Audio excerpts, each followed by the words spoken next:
I never planned to expose my boss's incompetence in front of our biggest potential client, but Marcus Thompson had pushed me too far. Sometimes the people who mock you the most are the ones who understand you the least. Let me tell you how I turned a hostile workplace into my greatest triumph. My name is Alex Chen, and I've spent the last 3 years working remotely as a solutions architect for GlobalTech Solutions, one of America's most innovative tech consulting firms, at least according to their marketing materials.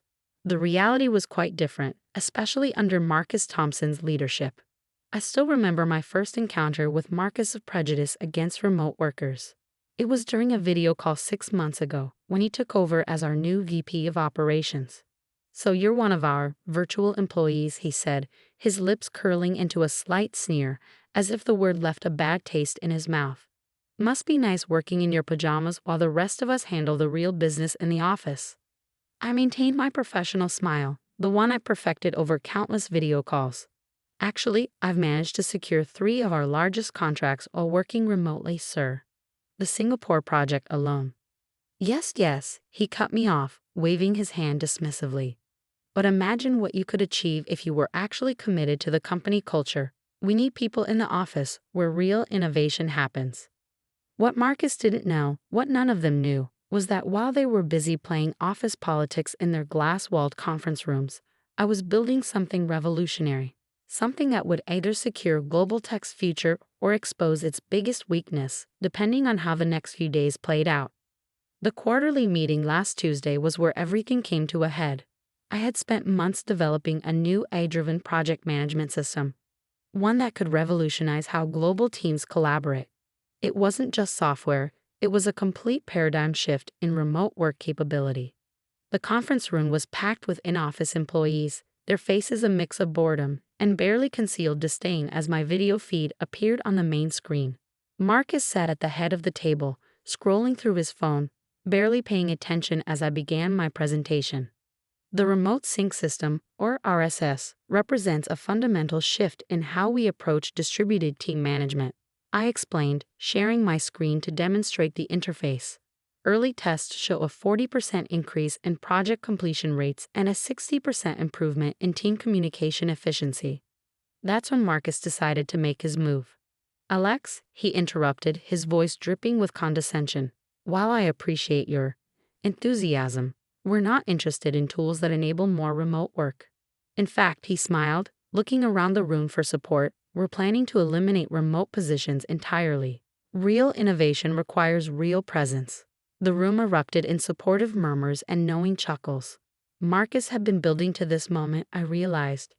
He was using my presentation as a platform to announce his new anti-remote work policy.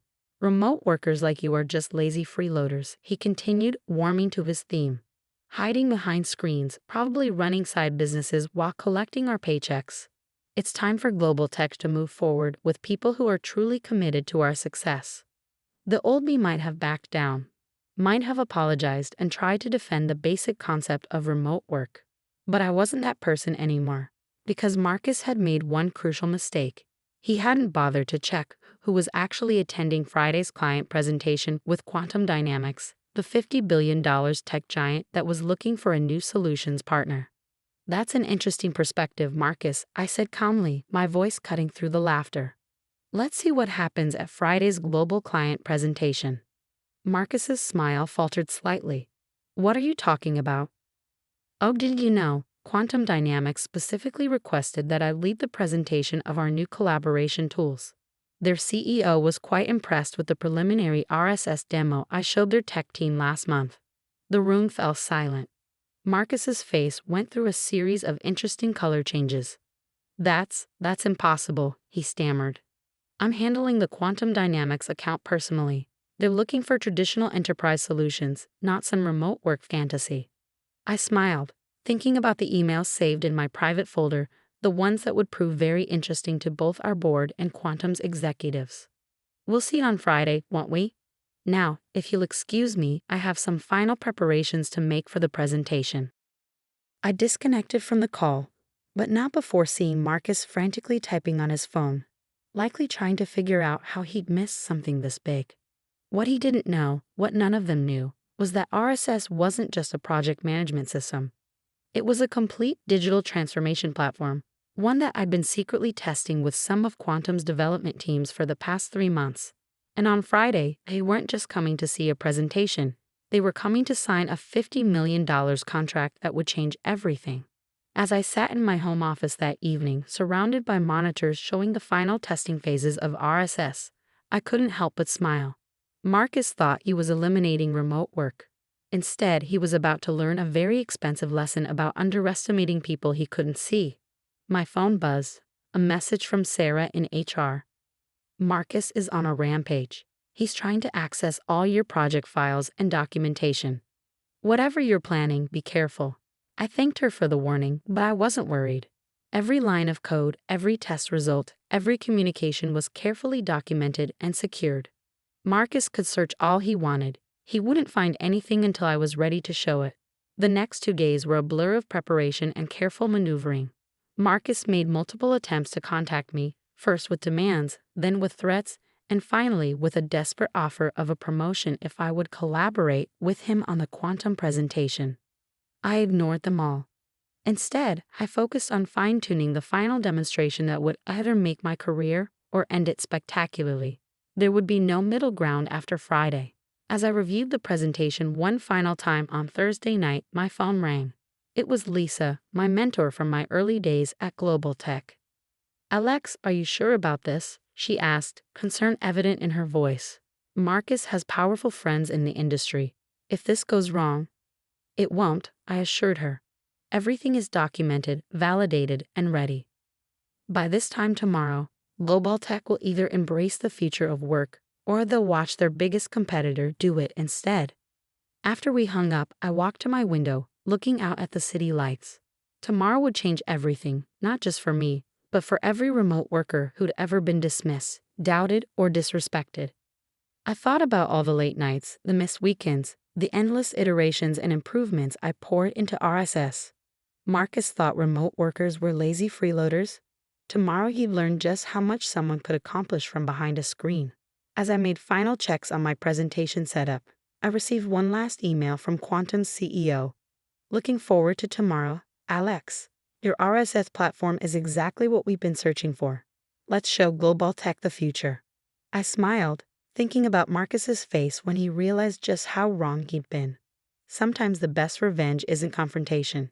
It's simply proving your worth so undeniably that no one can question it again. Tomorrow would be that day, and I was ready. Friday morning arrived with the kind of clarity that only comes before life-changing moments. I had been awake since 4 a.m., running through final checks of the RSS platform. Every feature, every innovation that I developed over the past year was about to be put to the ultimate test. The presentation was scheduled for 10 a.m., but I logged into the conference system at 9:30, wanting to ensure everything was perfect. To my amusement, I discovered Marcus had already arrived at the office conference room, nervously pacing as he barked orders at his team. "Where are the traditional enterprise proposals?" I heard him demand through my early connection. "We need to steer them away from this remote work nonsense." I smiled, remembering the conversations I'd had with Quantum's tech team over the past months. Marcus had no idea that they'd already made their decision. Today's presentation wasn't really about convincing them. It was about showing GlobalTech's leadership exactly what they'd been ignoring. At precisely 9:55, the Quantum Dynamics team began joining the call. First came their technical leads, then their department heads, and finally, CEO Catherine Morrison herself appeared on screen. I noticed with satisfaction that most of them were joining remotely from offices around the world. "Good morning, everyone," Catherine began, her presence commanding even through video. "We're here today to discuss the future of enterprise collaboration, and specifically the RSS platform that Alex Chen has developed. Alex, are you ready to begin?" Before I could respond, Marcus jumped in. "Actually, Ms. Morrison, as VP of Operations, I'd like to present our complete portfolio of enterprise solutions. Alex's project is just one small part of what GlobalTech can offer." Catherine's expression cooled slightly. "Mr. Thompson, we're here specifically to see the RSS demonstration. Our technical team has been working with Alex for months, and we're quite impressed with the results." Marcus's face reddened. "But, please," Catherine cut him off politely but firmly. "Let's proceed as planned. Alex?" I shared my screen, revealing not just a presentation, but a live demonstration of the RSS platform. What you're about to see isn't just another project management tool, I began. It's a completely new way of thinking about remote collaboration. Over the next 30 minutes, I demonstrated how RSS could transform enterprise-level teamwork. The platform didn't just track projects. It used AI to predict bottlenecks, automatically adjusted workflows based on team members' peak productivity hours across time zones, and included revolutionary features for spontaneous collaboration that replicated the best aspects of office interactions in a digital space. This is the future of work, I explained, showing how the system had already improved productivity in Quantum's test groups by over 70%. It doesn't matter if your team is in the same office or spread across continents. RSS makes distance irrelevant. The Quantum team's excitement was palpable, even through video. Their technical leads were already discussing implementation strategies in the chat. But it was Marcus's face that told the real story. He had gone from red to pale, finally understanding what he had dismissed. Then came the moment that changed everything. Now, I said, let me show you something we haven't discussed before. I switched to a new screen showing real-time analytics from GlobalTech's own projects. These are the comparative productivity metrics from our office-based teams versus our remote workers over the past year. Marcus stood up abruptly. This is confidential company data. Actually, I corrected him calmly. This is data from my own research, properly anonymized and approved by our legal team 3 months ago. You would have known about it if you'd read any of the reports I submitted.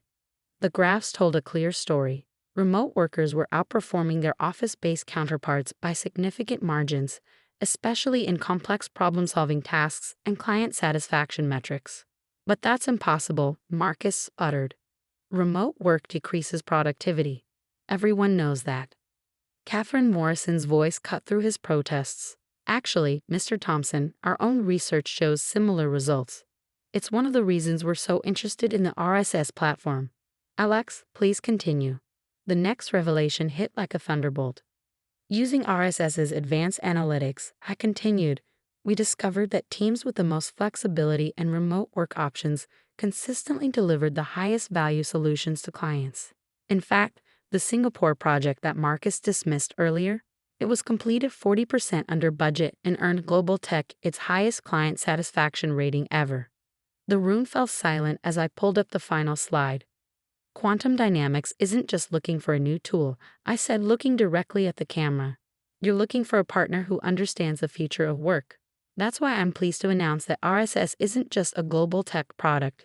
It's been developed in direct collaboration with Quantum's own tech teams, and it's ready for immediate enterprise-wide deployment. Catherine smiled. Indeed it is. In fact, she looked at her screen briefly. I've just received confirmation that our board has approved the full implementation contract. $50 million for the first phase, with an option for global rollout valued at up to $200 million. Marcus collapsed back into his chair as Catherine continued. Furthermore, we want Alex to lead the implementation personally, heading a new division focused on remote work innovation. The next few minutes were a blur of congratulations and excited discussion. Through it all, I watched Marcus, who sat in stunned silence, his entire perspective on remote work crumbling around him. After the call ended, my phone exploded with messages. First came one from our CEO. My office, tomorrow morning. Bring your vision for the remote work division. Then came a message from HR. Marcus has submitted his resignation, effective immediately. Finally, a message from Catherine. Brilliant presentation, Alex. Looking forward to revolutionizing the future of work together. I sat back in my home office chair, looking at the city skyline through my window. The same view I'd had while building RSS, while enduring Marcus's mockery, while planning this moment. It seemed fitting that this victory for remote work had been achieved from the very setting that Marcus had dismissed as unprofessional. The following Monday, I was named Executive Vice President of Digital Transformation at GlobalTech. My first official act was to announce a new flexible work policy allowing employees to choose their own work arrangements based on their roles and preferences. 6 months later, RSS has become the industry standard for remote collaboration. Our stock price has doubled, and we've had to hire hundreds of new developers, many of them working remotely, to keep up with demand.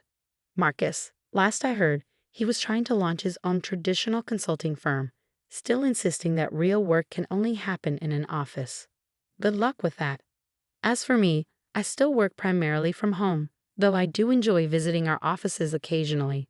My corner office, Marcus's old space, is now a digital collaboration hub, showcasing RSS to potential clients. It's a daily reminder that success isn't about where you work, it's about the value you create. Sometimes, when I'm mentoring new remote employees, they ask me if I was ever tempted to just quit when Marcus was at his worst. I tell them what I've learned. The best revenge isn't quitting, and it isn't even proving people wrong. It's revolutionizing the entire system that made their prejudices possible in the first place. Yesterday, I received an email from a young developer in rural India telling me how RSS had allowed her to join a top tech firm without leaving her hometown. "You've changed what's possible," she wrote. That's what this was all about in the end. Not just proving Marcus wrong, but proving that the future of work doesn't have to look like the past. Innovation doesn't care where you sit, and success doesn't need a corner office. As I write this from my home office, overseeing teams spread across 12 countries, I can't help but smile at how far we've come. The next time someone tells you that remote workers are lazy freeloaders, just remember, some of the biggest revolutions in business history were planned from a home office. And sometimes the best way to change the system is to build a better one.